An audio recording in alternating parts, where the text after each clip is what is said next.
The ocean keeps its secrets beneath a cold blue skin, where currents erase footprints and time slows to a hush. Tonight we follow two intertwined tales. A viral rumor about Jessica Radcliffe that captured millions, and the very real tragedy involving Tilikum and senior trainer Dawn Brancheau, separating spectacle from truth, step by careful step, so we don't outrun the facts. Our story opens with a clip, bright lights, a packed stadium, and a trainer introduced as Jessica Radcliffe, smiling as a giant black and white orca glides along the stage edge. Phones tilt toward the water, then settle. For a breath, it all looks perfectly rehearsed, until a tiny cue falls out of rhythm, and a tension you can't yet name begins to rise. In a flash, the animal surges, the camera lurches, water detonates across the front rows. A shaken narrator claims Jessica is dragged beneath the surface and dies on the spot. Reposts multiply, captions grow bolder, fear outruns verification. But one question keeps echoing through the noise. Where are the official reports, the names, the place that proves any of this truly happened? We start with the basics. The venue name, Pacific Blue Marine Park, returns no credible entries in business registries, municipal permits, or news databases. The trainer's name, Jessica Radcliffe, appears in no professional rosters, memorial notices, or verified reports. Frame by frame, the circulating images don't line up. Lighting shifts, set details drift between cuts. The rumor feels familiar because it borrows the shape of real tragedies, but the paper trail behind it is empty. Before we go further, we set a rule of 3. A real place, a real name, and a real report. If any one is missing, we slow down and verify, because sharing dramatic claims without proof risks hurting people who live through the real thing. We'll rebuild the timeline from sources that can be checked, use respectful language, and avoid graphic detail. This isn't about blame, it's about getting the record straight. The trail leads to a different chapter. SeaWorld Orlando, February 24th, 2010, where senior trainer Dawn Brancheau worked with a massive orca named Tilikum. In the minutes ahead, we'll outline what is known from witnesses, filings, and hearings, and what remains uncertain. We'll keep our footing on verified ground, not sensational claims, so you can see how a true story was later echoed, imperfectly, by a rumor that only looked convincing. Dawn Brancheau was known for calm focus and meticulous care. Someone who drilled signals until they felt like reflex, and treated each whale with steady, measured respect.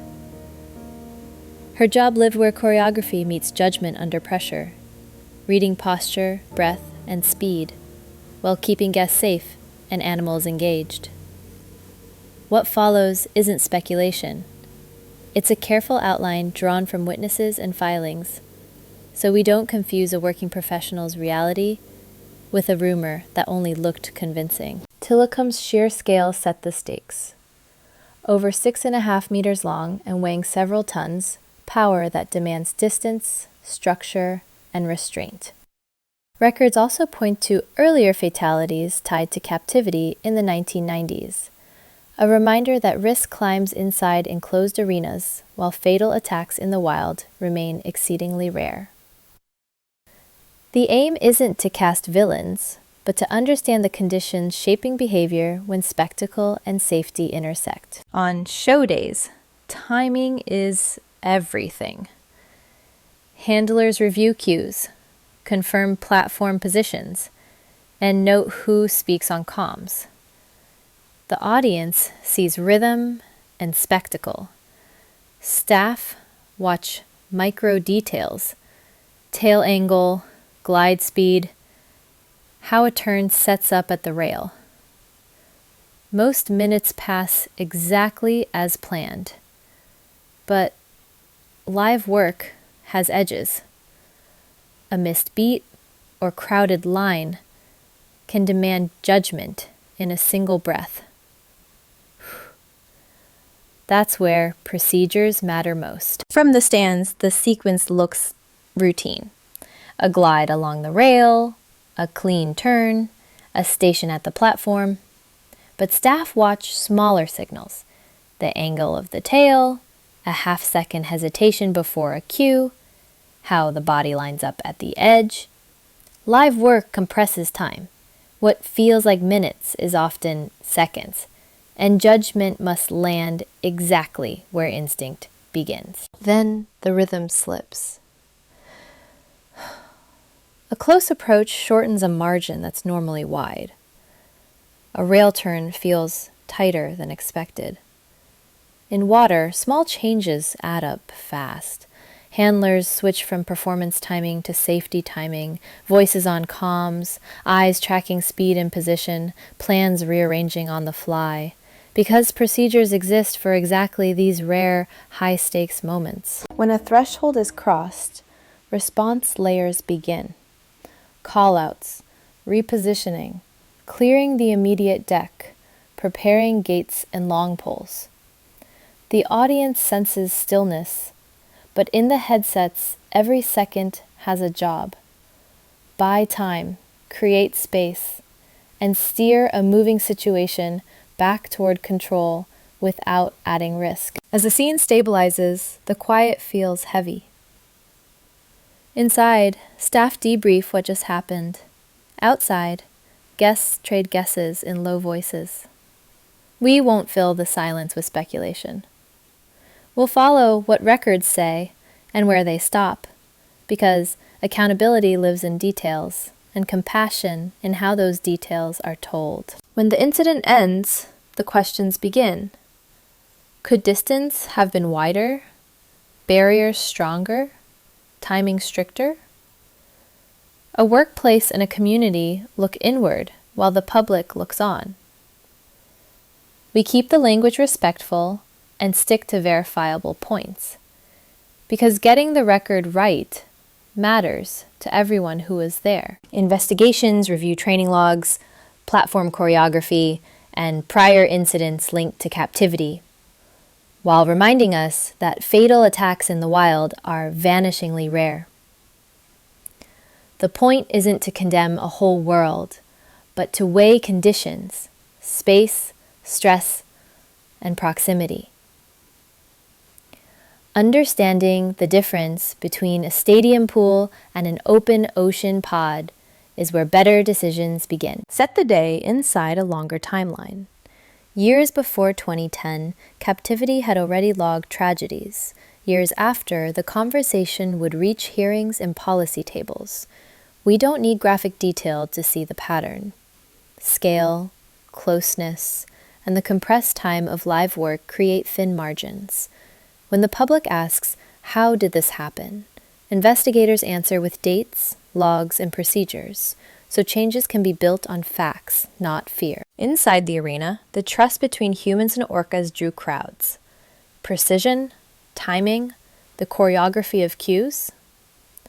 Outside, critics argued that spectacle carries a cost that barriers can't fully erase. Both things can be true at once. Professionals doing careful work they love, and a system that must keep rebalancing risk. Understanding that tension is the only way to talk honestly about what changed next. Aftermath protocols reshaped the shows. Greater distance, physical barriers, and reduced in-water work during performances. You might notice fewer stunts and more separation, not because the magic is gone, but because margins are widened on purpose. Safety moved from backstage to center stage. When rules are visible, everyone understands the stakes, and fewer seconds have to carry more weight than they can hold. A landmark documentary gathered trainers, experts, and public records into one hard conversation. Can entertainment and animal welfare truly coexist, and at what cost? It didn't trade in shock, it asked for context. procedures, footage, timelines, so audiences could see how split-second choices live inside systems. You don't need graphic detail to learn. You need clear sources and the humility to follow them. None of this justifies piling fear onto fiction. The so-called Jessica clip borrows the pain of real people to sell a counterfeit story, and that's where we draw the line. We center verified facts, not adrenaline. If a claim can't produce a place, a name, and a report, it belongs in a pending folder, not on your share button. So we verify the basics: a real place, a real name, a real report. When anyone is missing, we pause. The difference between an image and evidence is simple but crucial. One asks for attention. The other withstands questions. Share responsibly. The story you amplify becomes part of someone's record.